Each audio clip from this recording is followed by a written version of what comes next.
So our first speaker tonight, our main speaker, award-winning formulator, author, and entrepreneur, Kitty Wells travels the globe studying and speaking on the art and science of spices and plants. Recent lectures have taken her to Costa Rica, Russia, Los Angeles, San Francisco, and Hawaii, and now back to her former home of Silicon Valley, countryside of Sonoma, and she follows her passion for botanical medicine. With her startup company, Spice Farm, she combines leading-edge science and ancient wisdom to create wellness products. She's a passionate advocate for non-toxic plant medicine and keeping us well and out of the clutches of the pharmaceutical industry. She's going to talk to us about longevity science of spices, nature's designer drugs for anti-aging. Please welcome Kitty Wells.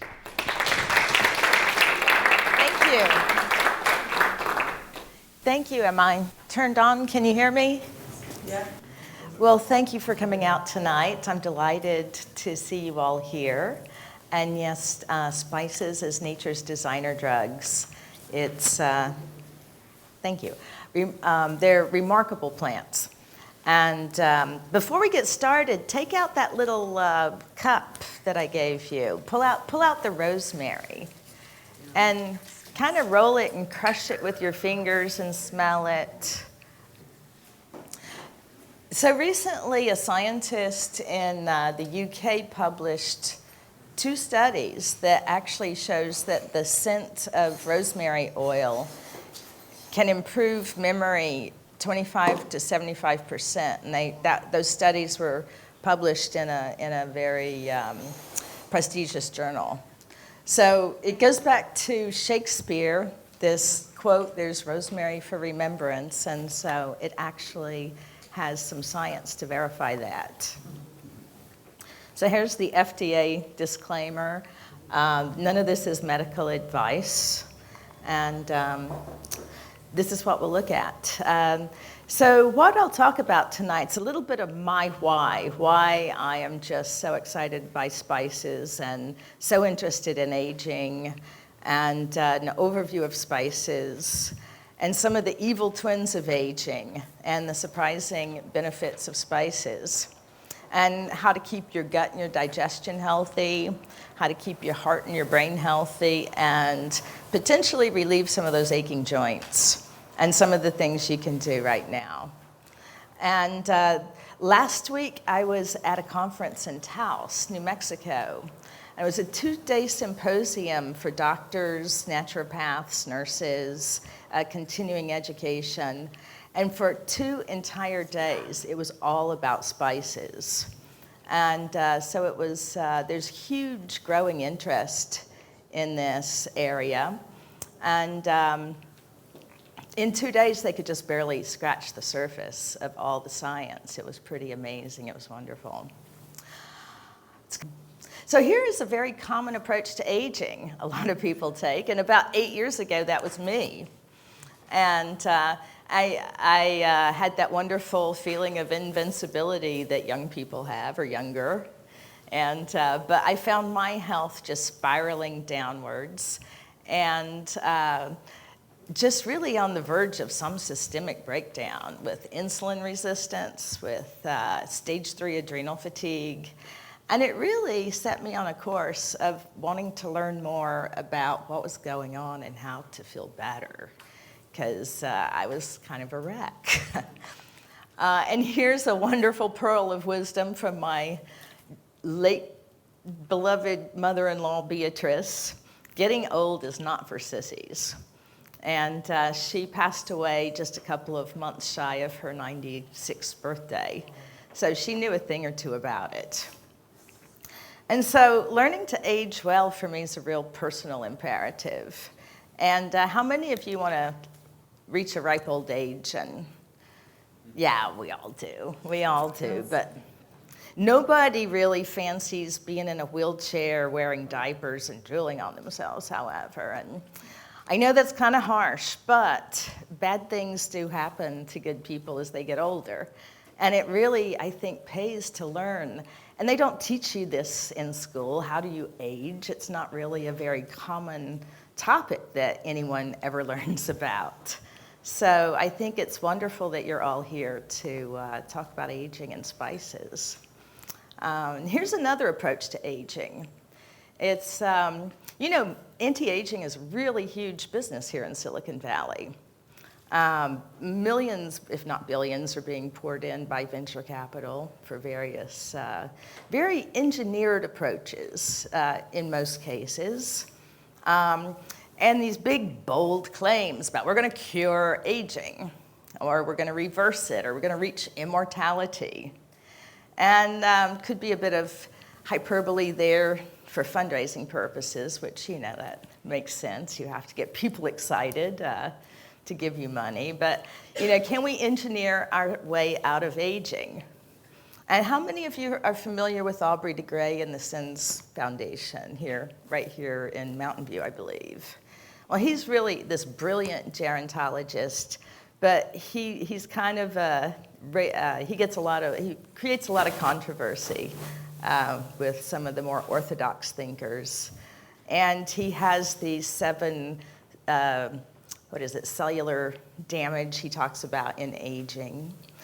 And what I find remarkable is there's a lot of just increasing evidence every day that there are these wonderful compounds in spices and different plants that can address every one of those types of cellular damage. And I'm not really a Luddite, but I really don't fancy nanobots in my bloodstream. It's not. I'm more excited about, this is a big mega meta study that was just published last month about Nutraceuticals and aging. And there were 22 contributors from 14 different institutions and 5 countries. And they're looking at resveratrol, curcumin, berberine, and other nutraceuticals on aging and cancer development, and stem cells and microRNAs. And learning to age well is not just a personal imperative. I think it's a real societal imperative. If you look at this graph, that bottom blue line is our annual spending on health care, and the red line is the gross domestic product. But that kind of more scary green line is the percentage of our entire economy that we're spending on health care. And we're almost at 20% now. And if we keep climbing this curve, we'll be up at 34% by 2040. And that could just bankrupt economies. And already in 2010, there was like $1.2 trillion spent in 1 year on health care for people over 65. And with our population aging as we are, we really need to pay attention to this. This is really a huge, huge issue, learning to age well. And then this rising cost of aging, you see these various sharply rising lines. The red one is spending for heart disease and conditions of circulation, cardiovascular sort of things. And the blue one is arthritis and back pain.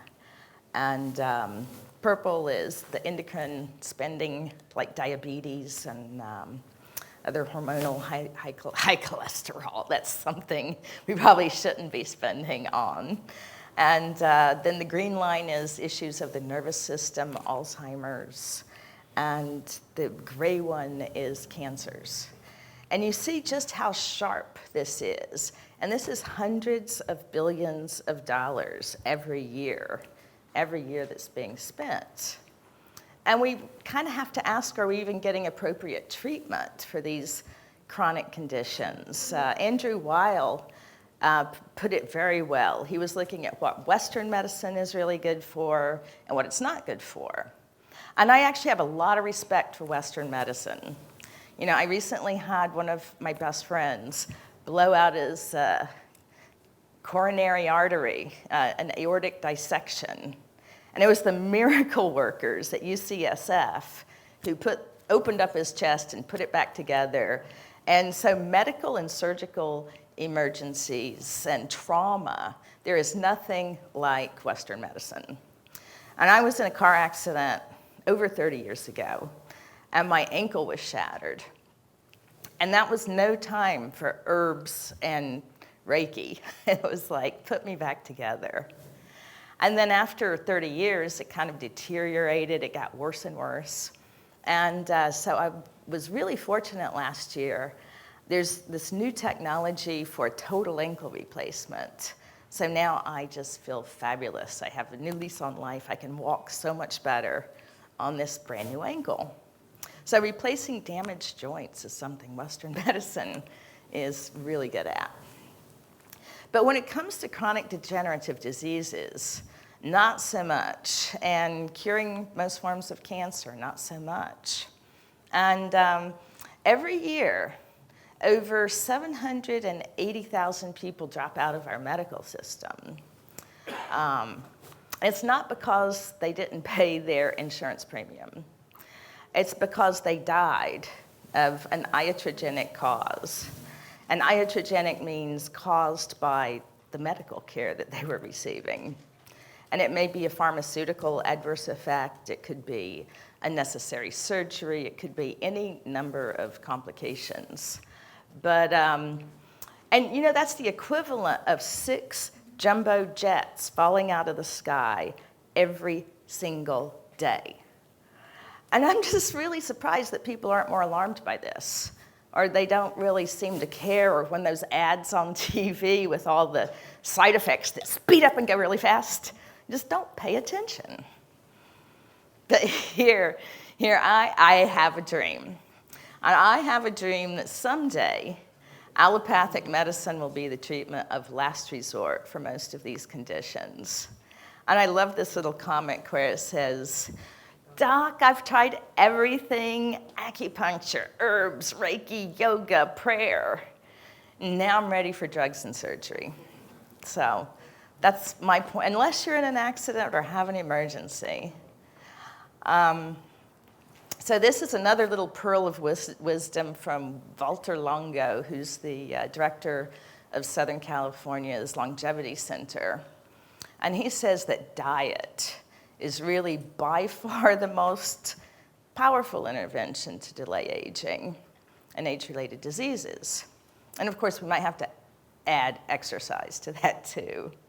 But here's how my fascination with spices began.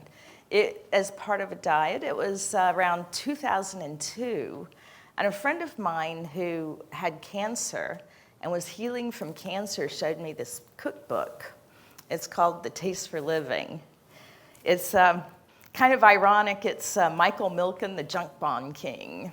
He had prostate cancer and he hired a private chef. But he wanted, because he was healing, he wanted to share this with the world. And had this cookbook written. And in that book, there was one little page about spices. And it was about spices help prevent and cure and heal, and specifically cancer. And I was so fascinated. I was going, wow, that is so cool. So I started looking up research. Back then, there wasn't as much research. But I just kept finding more and more. Eventually, I wrote my own book, The Anti-Aging Secrets of Spices, a lot of science in it. And if you'd like a copy, it's online. And if you give me your email address or your card, I'll send you a link to download it. But really, it turns out that spices really are the most ancient medicines in the world. They've been used in every traditional medical system, Chinese, Ayurveda.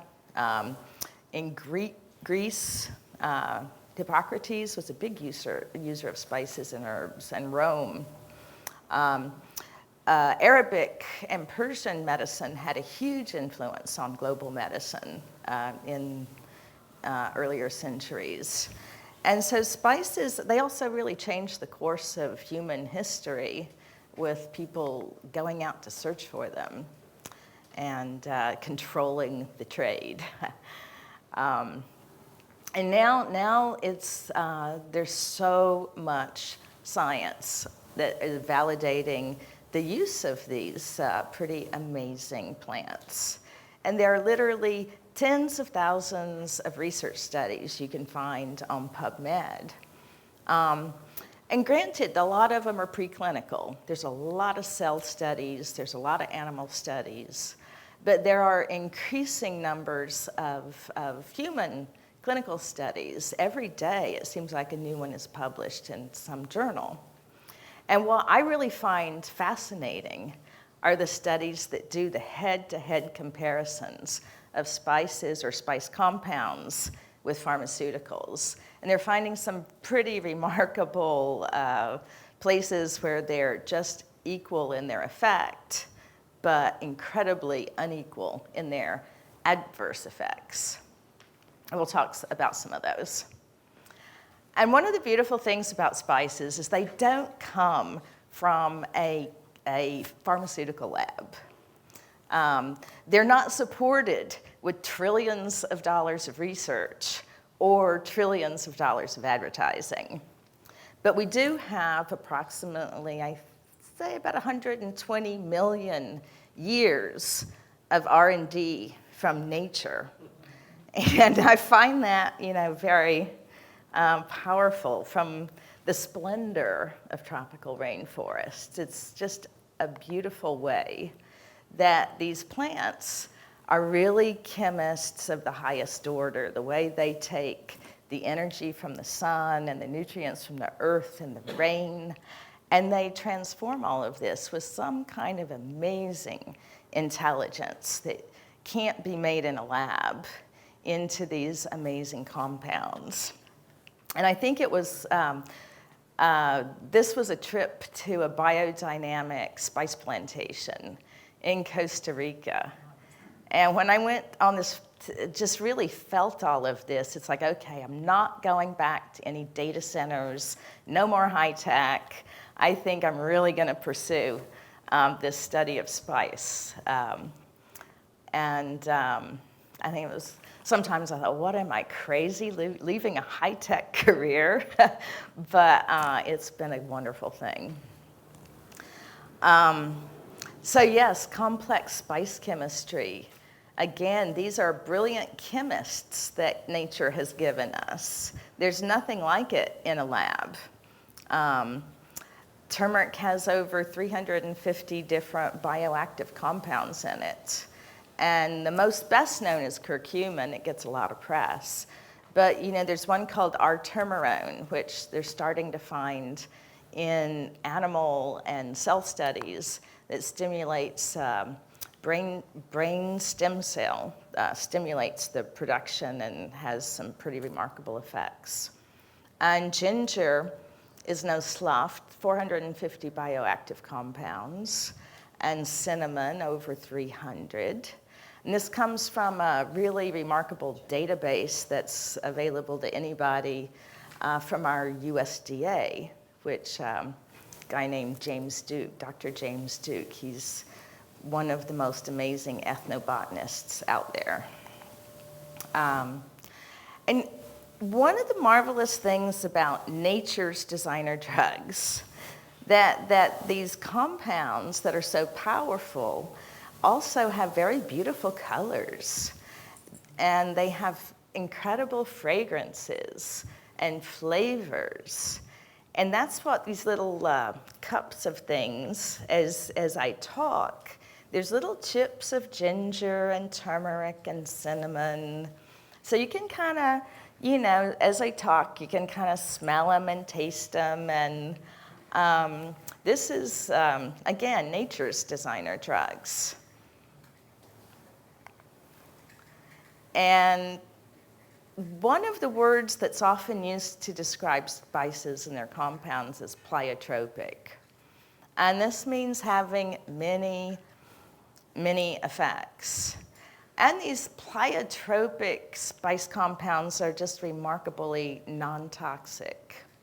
Whereas if you compare that to the pharmaceutical model, the silver bullet, the single molecule, there can be just incredible adverse effects, things. They used to call them side effects, but they're not really side effects. They're primary effects, just like the other effect they wanted, but it is adverse. It may not work. And so there's a lot of evidence building on the efficacy of these, at least the pharmacological actions they have. So at a very high level, for spices in general, they're mostly, all of them have antioxidants, and they're all anti-inflammatory, pretty much all anti-carcinogenic and cardioprotective and neuroprotective, and they support digestion. Carminative is this old-fashioned word meaning it helps from bloating and gas. And they will help lower blood glucose levels and sensitize insulin. There's so many studies done on curcumin that now scientists do the reviews of all the studies and they roll them up. And this diagram is from one of those reviews of a lot of different studies where they're starting to understand all the molecular targets, all the biochemical pathways that it works on. And again, some of these, a lot of them are preclinical trials, but you can see over this apoptosis, cell cycle, autophagy, they're really getting into some real deep level of understanding how they work on a cellular basis. And all the blue lines are the things that curcumin inhibits. And they're mostly bad things you want to inhibit. These are some of the ways, if you hear that turmeric is good for, helping protect you from cancer, they're really starting to learn how it works. And aging, that it suppresses a lot of the inflammatory processes in your body and the neurodegenerative processes. It's very amazing. And then here's another view of it. If you see all those orange things, it's probably hard to see. Those are all the things that curcumin helps suppress, and the blue ones are the ones it helps upregulate. And there's really good ones like NRF2 we'll talk about, P53, that's a protein that's sometimes called the guardian of the genome. So it helps upregulate these things. And here's yet another one. There's so many studies, and then there's studies of studies, and then there's meta-studies, and then there's the mega-studies of the meta-studies. So they're getting very, very knowledgeable about these things. And you may have heard that turmeric and curcumin have this bioavailability issue. And actually, isolated curcumin, which is a compound from the turmeric, does have a really big bioavailability issue, meaning you can take 2 grams of it and it'll barely even show up in your bloodstream. There's a lot of misinformation out on the internet. I'm not going to really get into the bioavailability issues tonight, but if you want to learn more, I will be happy to send you. I have a special report that it's right now with a graphic designer getting turned into a PDF, but it's called the 5 Big Turmeric Myths, because again, there's, a lot of stuff on the internet just is kind of not quite true. And it annoys me. So if you see the molecular, so turmeric gets a lot of attention these days. But ginger actually is another very remarkable spice. And it's the botanical first cousin to turmeric. And they have a lot of the similar properties and how they work on all these different pathways. Like you see, it upregulates NRF2, which we'll talk about, and glutathione that you were mentioning, Steve, and SOD, superoxide dismutase. Those are some of the wonderful antioxidant enzymes your body makes that you want to just keep flowing as you get older. And P53, again, that guardian of the genome. These are all upregulated by the compounds in ginger. And then downregulated are things like tumor necrosis factor, which is just what it says. It's part of making tumors. And COX-1 and COX-2 and this other one, nuclear factor kappa B, we'll talk about. And so there's a lot of scientific evidence for ginger as well as antioxidant, anti-inflammatory, but also anti-cancer, anti-diabetic, dementia, pain, lowers platelet aggregation, which is probably a lot more important than lowering cholesterol for heart disease. And then also cinnamon. Cinnamon has been really well studied, particularly for helping manage blood glucose levels in diabetics. Some of the ways it works, it slows the starch digestion, so you're not spiking your blood sugar, decreasing insulin resistance, and improving the whole blood glucose management, which is very important as you get older. And here, there's been a whole upswing in research around this compound called cardamonin from cardamom. And there's a little cardamom pod in your thing. You can pull it out and taste it. It has sort of a lovely, sweet, astringent taste. And even the outer shell of the cardamom is full of compounds. And it's also ground up and used as a spice. But these fragrant, tasty, little wonderful compositions of the spices are actually quite powerful in how they work. And this one's showing potential specifically for multiple myeloma, which that's also, I believe, on an uptick as far as cancers rising.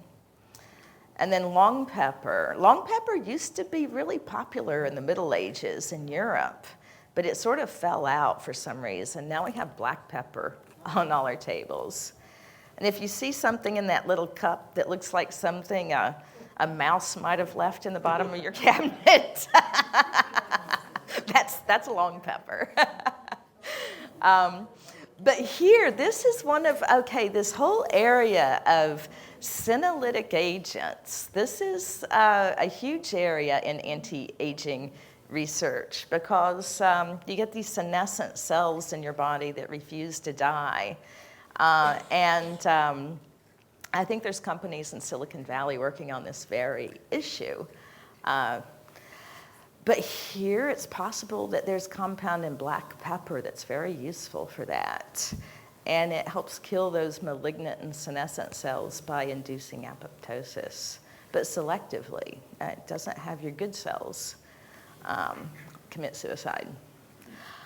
And there's a whole new body of science around epigenetics, and then there's the branch of Nutrigenomics.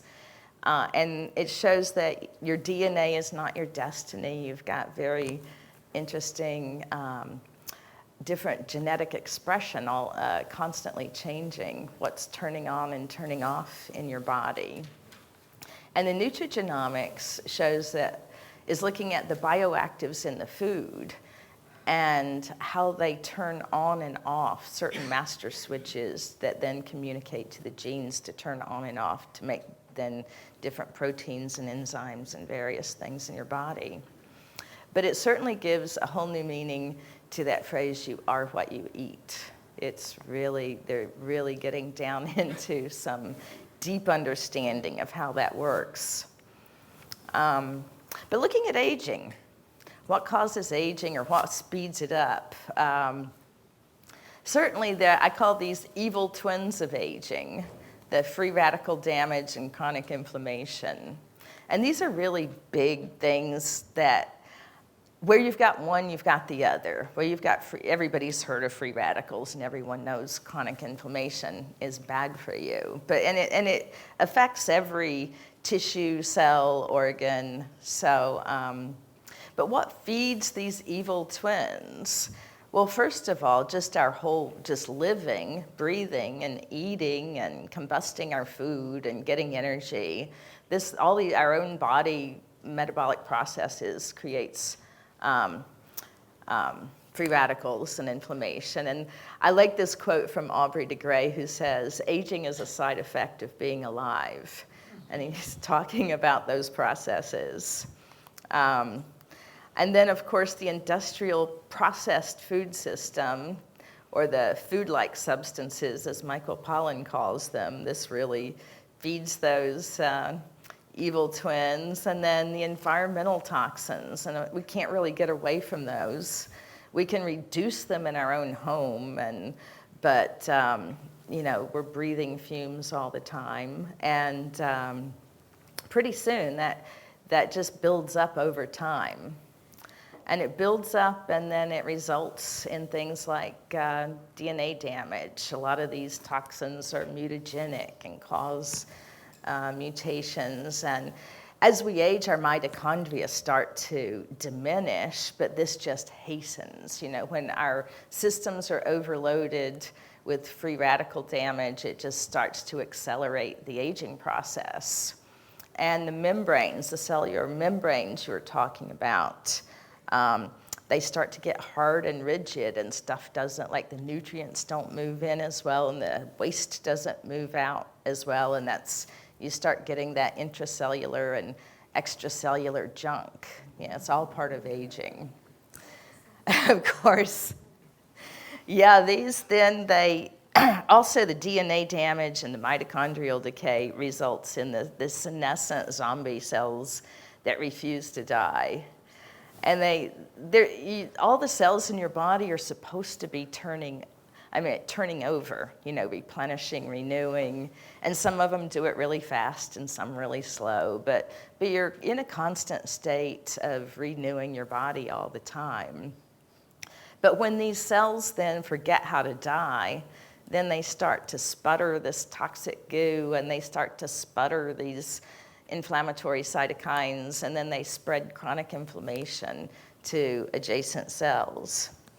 And so then aging and inflammation are just so intertwined that somebody coined this new word, inflammaging.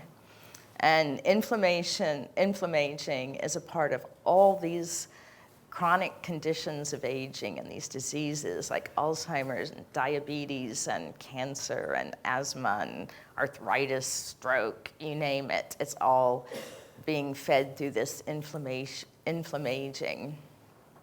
And so obviously then we want our protective antioxidants. Everybody's heard, antioxidants became very well known. That's a good thing. I think everybody's heard of them. But there are basically two kinds. They're the direct antioxidants. You get them in your diet, like vitamin C. And if you think the direct antioxidants, like 1-to-1 and then it's done. One molecule takes out a free radical and kaput. But the indirect, these wonderful enzymes made by your body can take out millions of free radicals, and then they replenish themselves. And they regenerate. They hope they regenerate. They regenerate less and less as you get older, of course. But this fellow, Dr. Bruce Ames, he's a very well-known anti-aging researcher at UC Berkeley. His pearl of wisdom, or sage advice, is better to turn on your body's defenses rather than just take antioxidants. And as a matter of fact, sometimes it's good not to take isolated things. Like they did a study years ago with isolated beta carotene that showed people who were smokers that actually increased their rates of cancer rather than decrease it. So sometimes the isolated compounds aren't really what you want.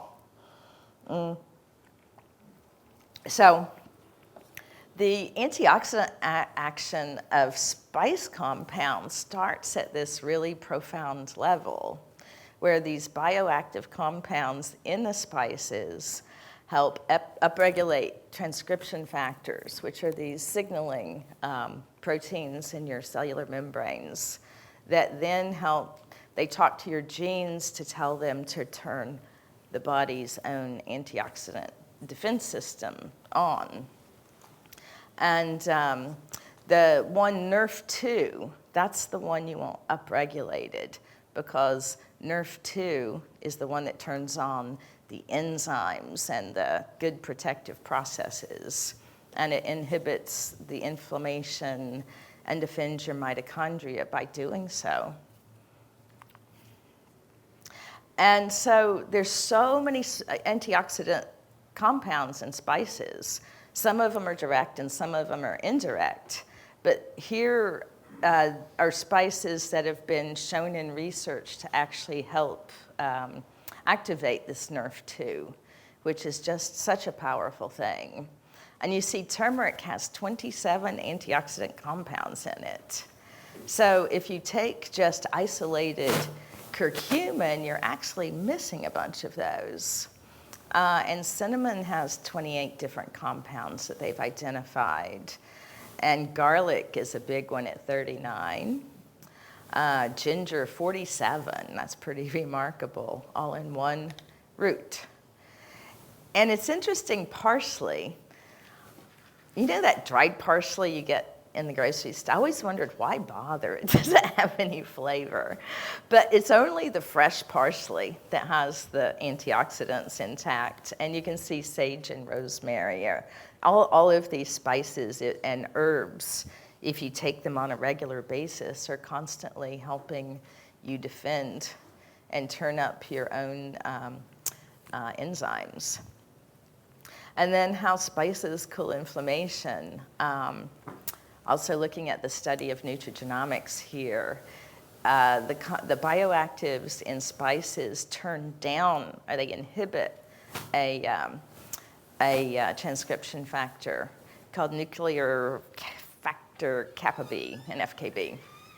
And that, you want to turn that off, because that is one, when it's turned on, it just induces all these inflammatory processes, downstream things like COX and LOX and tumor necrosis factor, and all these things are as a result of having an FKB activated. So turning that off has just a wonderful effect on all these downstream processes. And of course, at the same time, you're turning on the NRF2.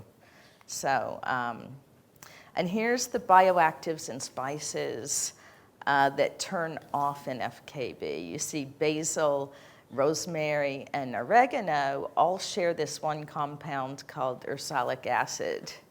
And cinnamon has samanic aldehyde, and so on and so forth.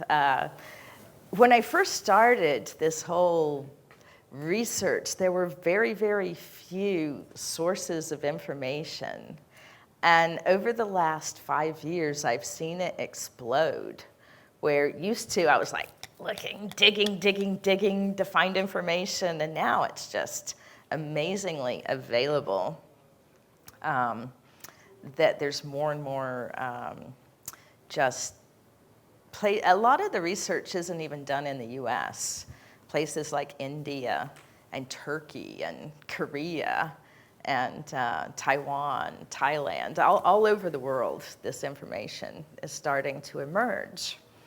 Also your cellular membranes, you know, as Steve was mentioning, they get more rigid and less permeable, less fluid, and they destabilize, and the junk builds up. And there's a wonderful doctor called Majid Ali. Has anyone ever heard of him or seen his? He's got he is semi-retired, and now he has a online educational thing called the Institute of Science, Health, and Healing. And he is a huge fan of spices. He talks about how they act as cellular detergents and to help that cellular membrane. That's sort of a colorful way, but a memorable way of putting it. But there's far more there's very sophisticated research being done. At the University of Michigan, this researcher, Mr. Ramamurthy, I couldn't pronounce his first name. He is from India, and he was very inspired by the golden milk his mother made him as a child. And he's doing some very advanced science. He developed a whole system of 2D solid state nuclear magnetic resonance technique just to look at the interaction of curcumin with the cellular membranes, and how curcumin changes the property of the membranes. And what he says, the membrane goes from being crazy and floppy to being more disciplined and ordered so information can flow through it, can be controlled. So that's it. If you look back at that piece of equipment, that's pretty remarkable to see the level of research that is going on here. But then, so a lot of the things I've just talked about, these are like cell studies. These are, it's called in vitro studies. And so what about, how do they work actually in humans? And beyond the isolated compounds, because most research uses isolated compounds from spices. But what about eating spices? Does that do anything? Does it work in a culinary amount? Or, and are the compounds even in them bioavailable? And do they really reduce inflammation and DNA in real life? And so actually some researchers at the University of Gainesville wanted to know exactly that, and they just published this really cool study. This study is very different from most studies, which do use just extracts. They actually used whole herbs and spices, and they picked 10 different ones to test. And they had 10 different people in each group, which is a small study, but you know, they got very consistent results from all 10 people. They gave them they ground up spices in capsules to take every day for 7 days. And then after 7 days, they drew the blood and they checked the inflammatory markers before and after. And they subjected the blood to some hydrogen peroxide, quite the inflammatory insult, and to see how it affected the DNA strand breaks. And what they found was pretty remarkable. As far as information, they found that rosemary, ginger, and turmeric that hadn't been heated, and clove all reduce very statistically significant reduction of tumor necrosis factor, which is very inflammatory compound. And then the DNA strand breakage was reduced in the ginger eaters by 25% over the control. And rosemary reduced it 25%. And then turmeric, this is very interesting. Turmeric that was heat treated worked as they were looking as if it had been cooked, whereas the turmeric that wasn't heat treated didn't have any effect on the DNA. And so, this particular study was really exciting. It's not just mixing spices and things in a test tube or a petri dish. It's actually in humans and how their blood actually, and that was only after 7 days. And in the results area of this research, they did talk about some of the epigenetic changes, which is remarkable. It only took 7 days. And the dosage, here's a little show and tell. You wonder, so what exactly does 300 milligrams look like? It's not really that much. This is how much clove they used. Here's the rosemary. And here you can just see for yourself. That's not all that much. They're tiny. And 300 milligrams of turmeric. Oh my gosh, this font problem is a shame. Anyway, so that's how much I put in my Golden Goddess turmeric chai, plus I bump it up with 100 milligrams of turmeric, and then plus you get all these other spices. And so I think it's going to have really good effect in your body. And by the way, we won this really exciting global award in the supplements industry for our scientific substantiation around these beverages, and also they recognized the great taste. And it was for weight management of all things. I didn't even design them for weight management, but we beat over 350 companies to win that award. So that was, I just have to brag a little. It was really exciting. So here are two more evil twins of aging. There's insulin resistance and glycation. And again, these are big issues that will affect every organ, every tissue, every cell. And that's why they're evil twins. And it's not just an issue for diabetics. I was speaking at the Personalized Longevity Conference a while back. And there's a Dr. Terry Grossman who said, this really impressed me. He said, just about everybody over the age of 40 is somewhat insulin impaired. And he estimated around 87% of the population. I thought, wow, that's really remarkable. Of course, it's a global pandemic health crisis as well when it comes to diabetes. But anyway, the key causes are how to feed these evil twins, a high glycemic diet, and lipid overload. So it's quite often, it's very lifestyle caused. And these regular blood sugar spikes over 140 start really building glycation in your system. And another cause of glycation is this food cooked at high temperatures. Those lovely brown, crunchy edges we love are actually advanced glycated end products. And here's another contributor to insulin resistance. There's a number of pharmaceuticals that may increase insulin resistance or affect the secretion or both. And these are very commonly used medications for hypertension, for blood pressure, antipsychotics, which they're giving increasingly to children. And I kind of wonder if that has anything partially to do with the increasing diabetes we're seeing in children. Hard to say. I don't think anyone's done a study. But these evil twins increase those evil twins. So when you've got insulin resistance, your metabolic processes, you're coughing out more free radicals. And the same with the glycated tissues. So they just go hand in hand. That's why I call these the evil twins of aging, because they're just really big systemic things going on.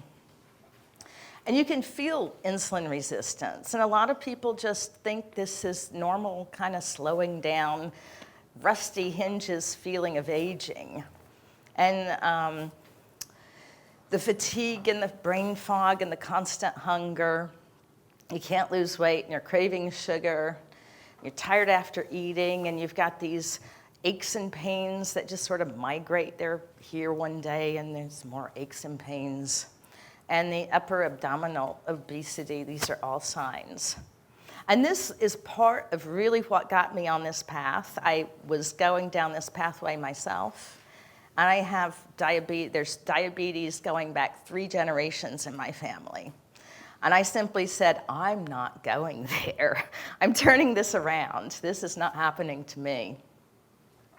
So of course, underneath that rusty hinges feeling is the high blood pressure and the high triglycerides and the mitochondrial decay, all those things we just talked about, and how that also cascades and all this other cellular damage. Polycystic ovary syndrome. I know our next speaker has treated a lot of people for that. Younger women who can't conceive, that if you can bring their blood sugar back into control, then they can possibly have a baby. So the diabetes, heart disease, all that stuff, you know. So it is a spectrum. There's the subclinical, where it's just kind of tired, fatigue. You're not diabetic.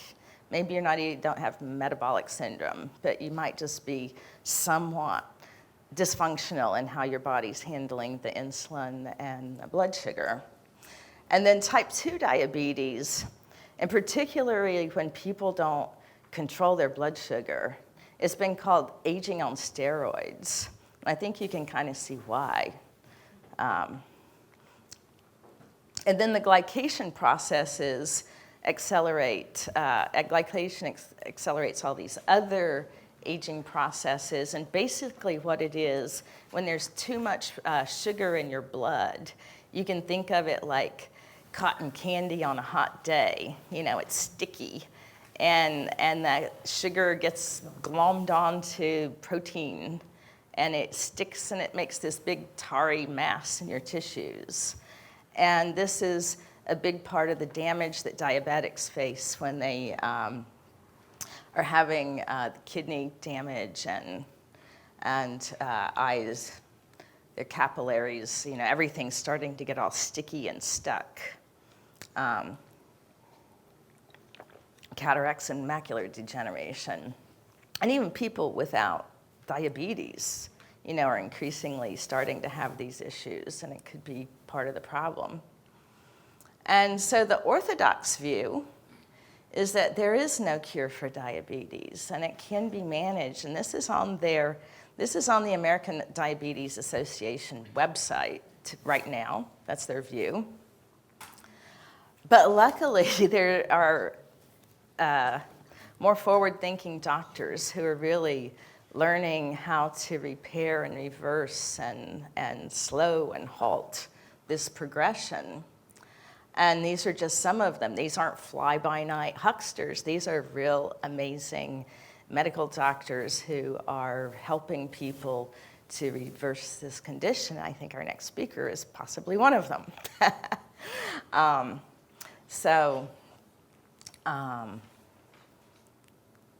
There was a study just published earlier this year, and it was done at the University of Alabama, where they were looking to see if they could affect this reversal of diabetes in over 5,000 subjects. It's a pretty big study, meaning that they get their blood sugar down to subdiabetic levels and their H1C. But they still, you know, even when you get your levels down, you still need these lifestyle interventions because a lot of your beta cells in your pancreas have been damaged, and it still requires. So they put them on, they did two groups. One of them, they put them on a very intensive regime of diet and exercise. And they got their calories down to like 1,200 to 1,800, and a lot of 175 minutes of exercise. And then the other group, they just gave them a kind of education, like you might get, I don't know, from the American Diabetes Association or something.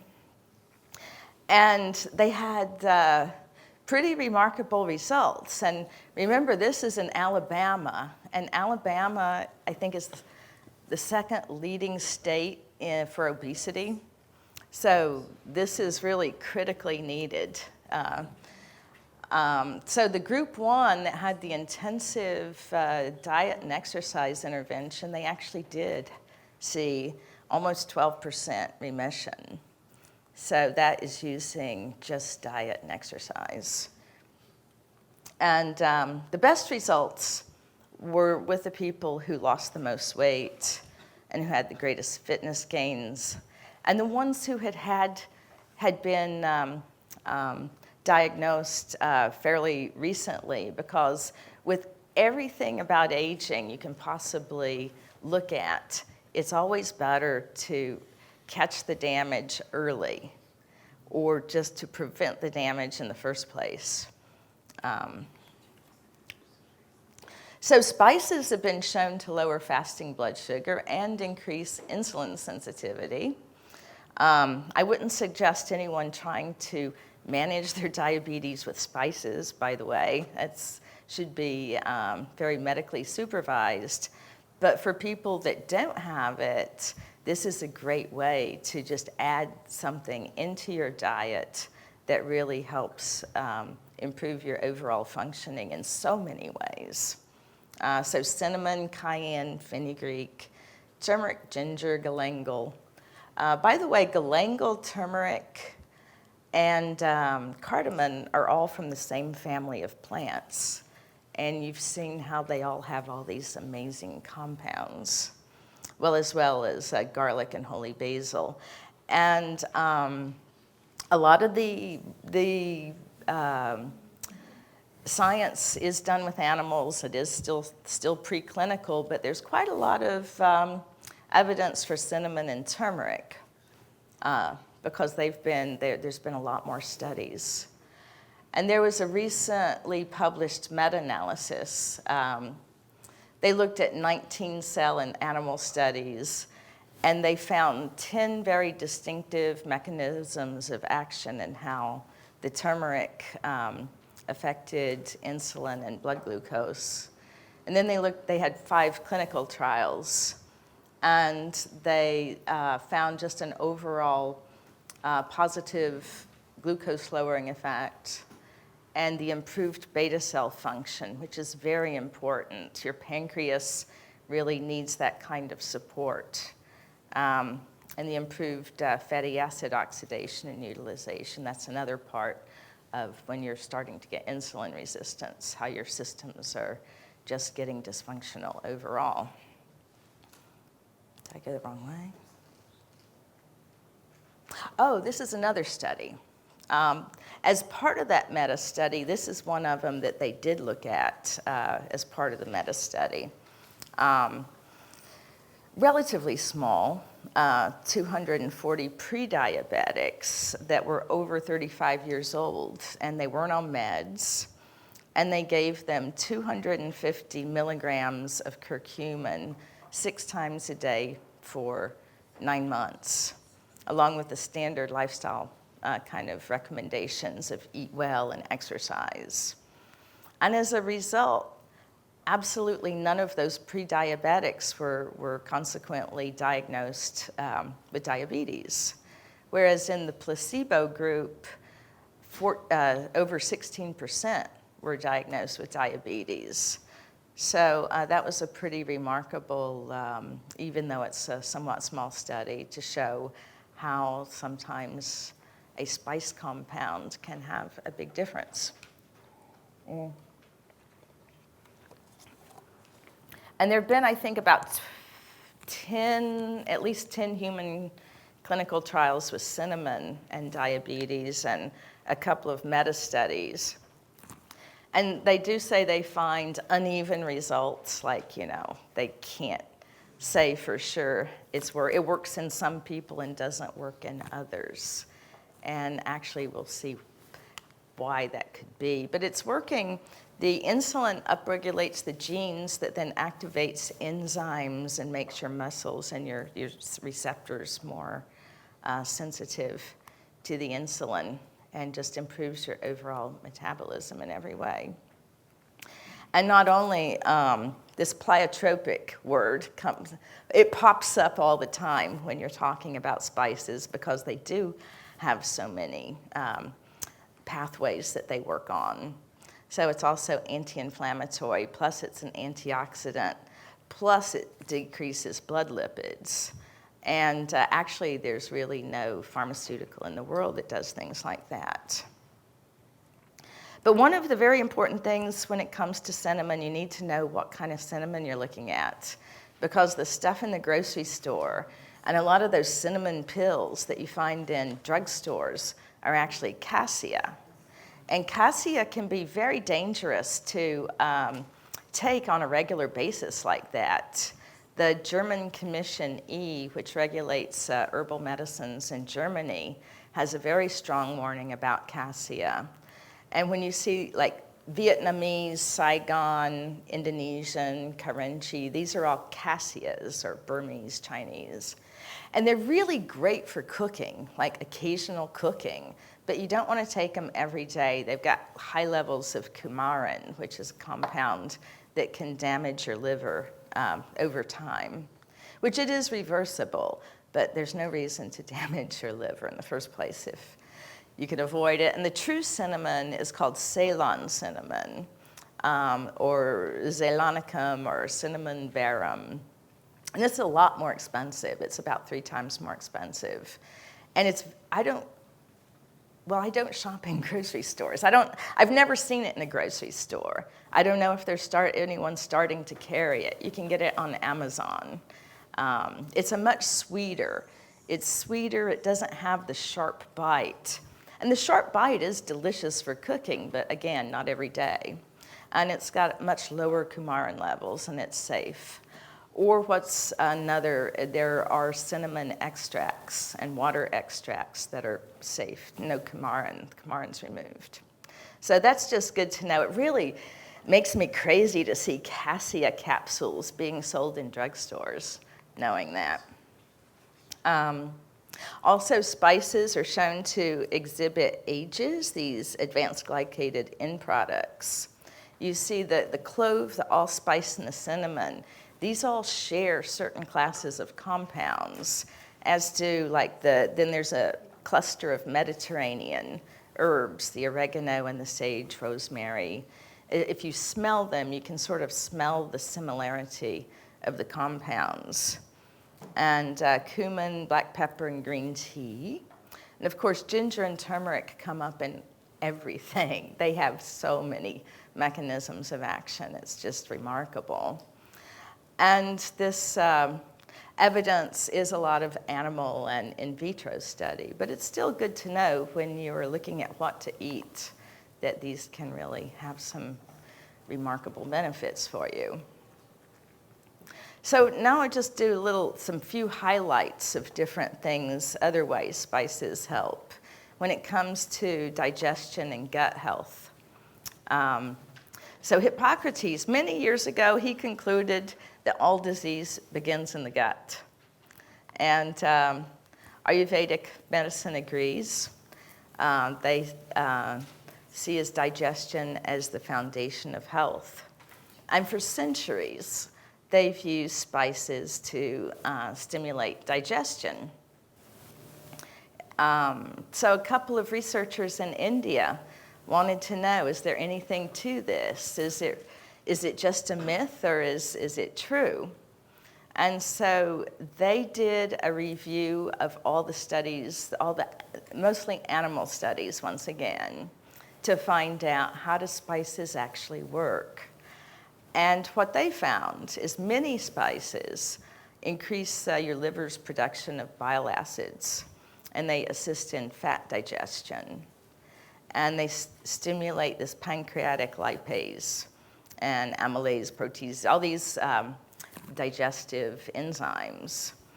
And so basically overall, they do stimulate and accelerate digestion. And this goes in with the Ayurvedic concept of increasing Agni, which is the digestive fire, which again diminishes as you age. And a lot of people, as their digestive acid and their enzymes start to falter, they think they get acid reflux. And of course, then their doctor may prescribe a Prilosec or a proton pump inhibitor, and actually that just causes all kinds of other issues and increases your risk for Alzheimer's tremendously if you take them over a long period of time. So it's not such a good idea. Here's another thing, our understanding of the gut, the microbiome, has just exploded in the last 5 years. It's really remarkable.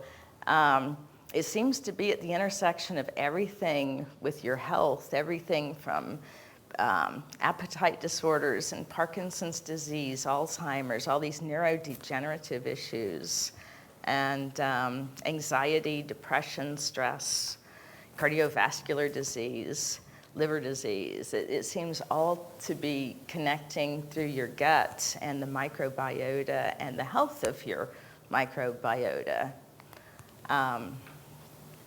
And so what's really interesting is that the microbiota is the health, your bacteria in your gut is actually crucial. If you're going to get the benefits from a plant-based diet, you need the right bacteria, because a lot of the benefits of a plant-based diet come from the polyphenols in the plants, the different phytonutrients.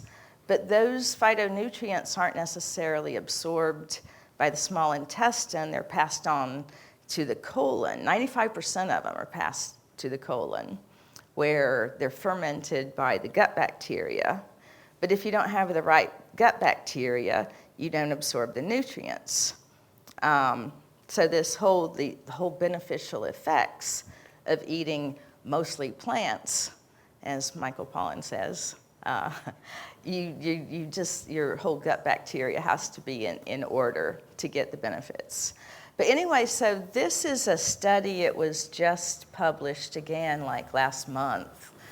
No, this was a couple of years ago, about how the polyphenols from red wine, from tea and chocolate and many fruits actually help increase the beneficial bacteria and reduce the harmful ones. So it's sort of either a vicious cycle or a virtuous cycle, depending on which path you're on. I had to give a little plug for my Golden Goddess chocolate elixir, because the raw cacao is the highest in the polyphenols and the flavonoids, and it's got all that good nutrition intact still. Now this is the one that was just published last month. This was a study showing how spices actually promote the good bacteria in your gut, and they inhibit the bad ones. And these researchers looked at black pepper, cayenne, cinnamon, oregano, ginger, rosemary, and turmeric, and how they promote these different beneficial bacteria in your gut while they inhibit the bad ones. So there's just another remarkable benefit of spices for you. And then curcumin and leaky gut. This is, again, when was this published? Earlier this year. As you can see, I had to update my presentation because the research just keeps coming at this really fast pace. It's very accelerated, all this interest in spices.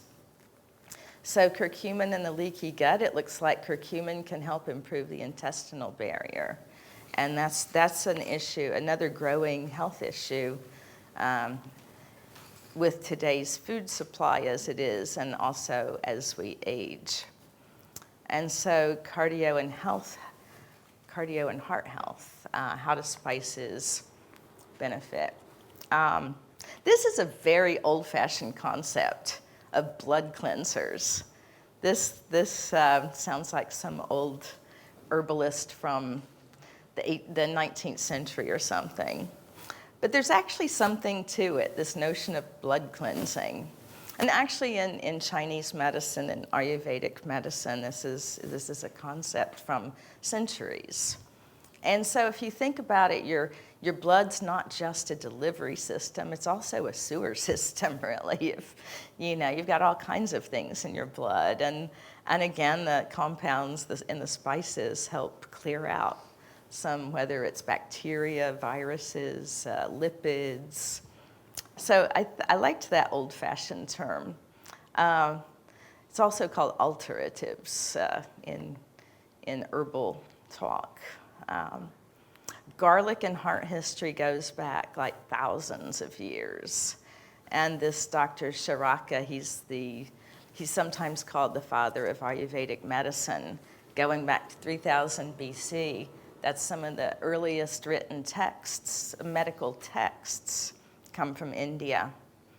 And even that long ago, he said, garlic acts as a heart tonic by maintaining the fluidity of blood and by strengthening the heart. That's pretty cool for 5,000 years ago.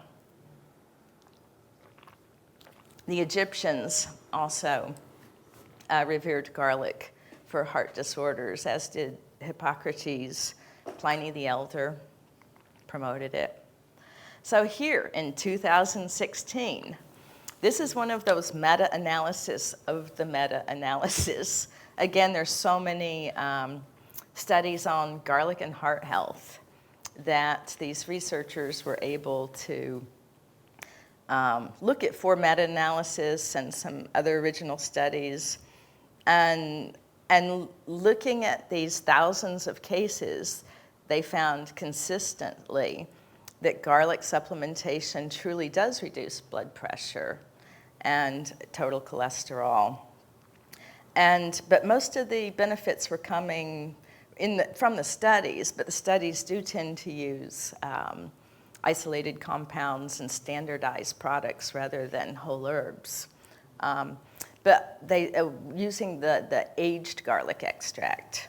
And it also had very statistically significant effects on the calcification of the heart and inflammation measured by the C-reactive protein and arterial stiffness.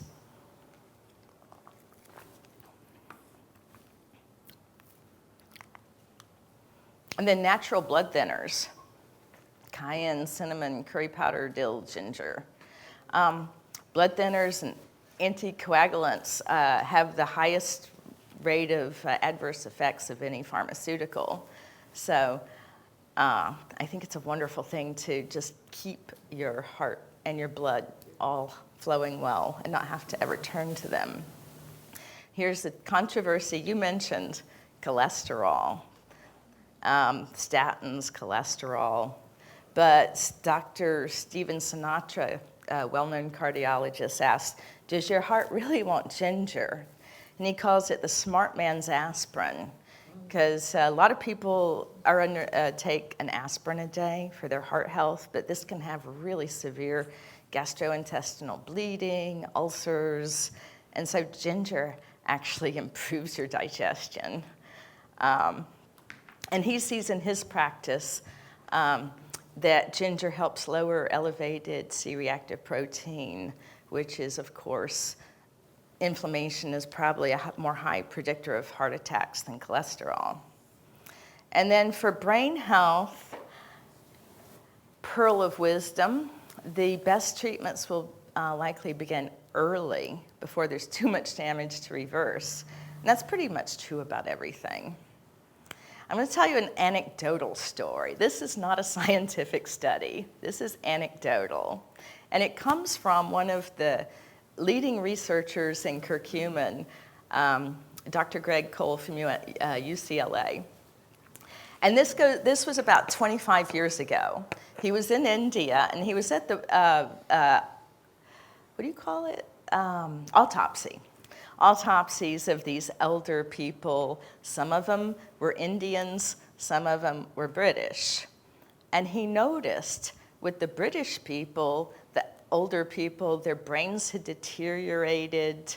They were in bad shape, like you see at the bottom here.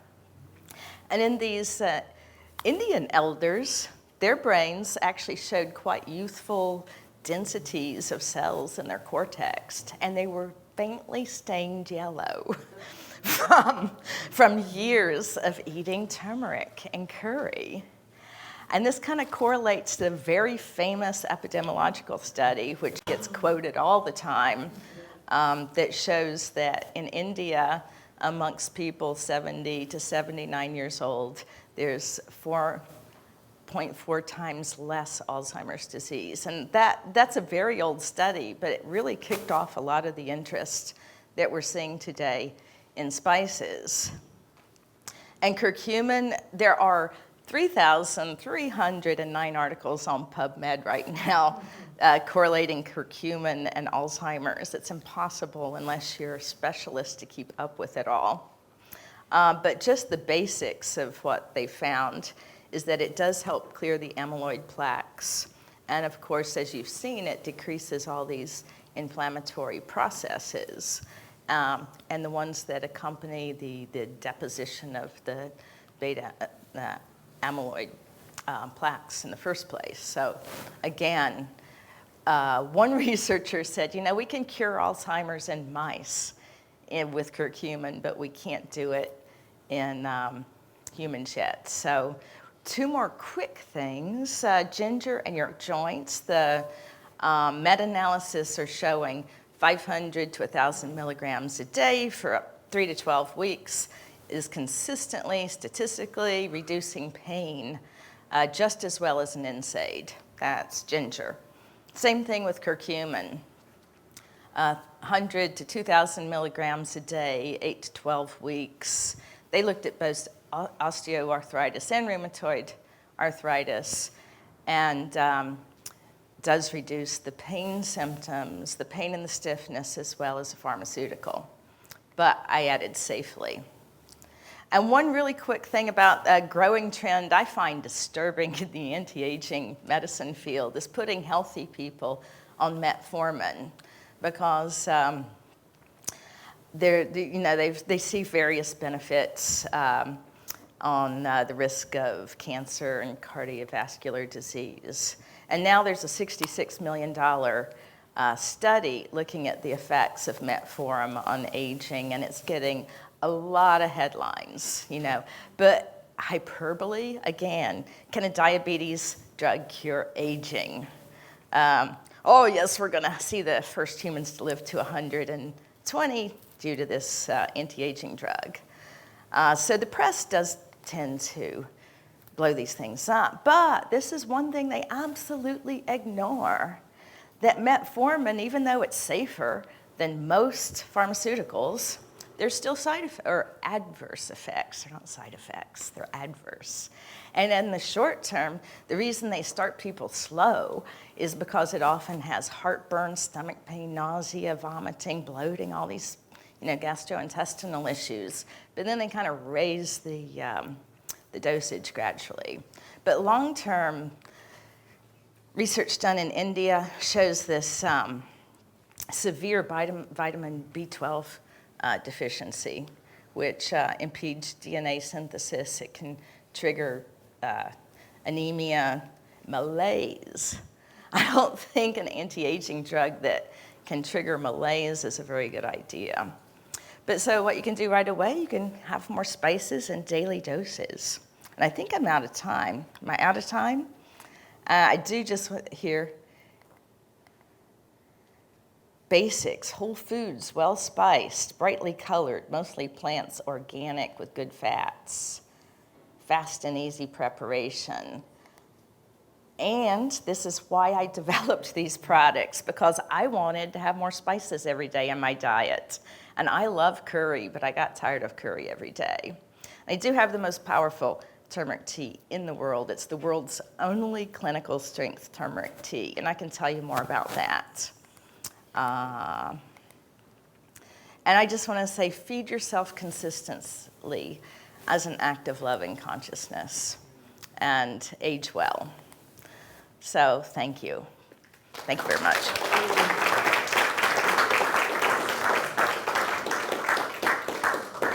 Maybe time. Hello? Hello? Oh, okay, I can't hear it. Maybe time for like one question. Anybody have a question? Hi. I'm dealing with a potential thyroid problem, the growth of nodules. And I've been very health conscious, and I don't know of what age this is, whether it's decades old or years old or what. But I was just wondering if you had any idea what spices might help reduce nodule growth on thyroid. Well, you can't take this as medical advice, but I'll take a layman's advice. just as something healthy to add to your diet or to your dietary supplement regime. Turmeric and curcumin and ginger have shown very good anti-cancer, anti-proliferative effects in cancers. And as an adjunct to whatever treatment you have, it could be a good thing to add. I don't know if I don't know of any studies specific to thyroid cancer, though. Oh, okay. I know mostly colon, breast, cancer. Okay, so we're going to have a 10-minute break here. And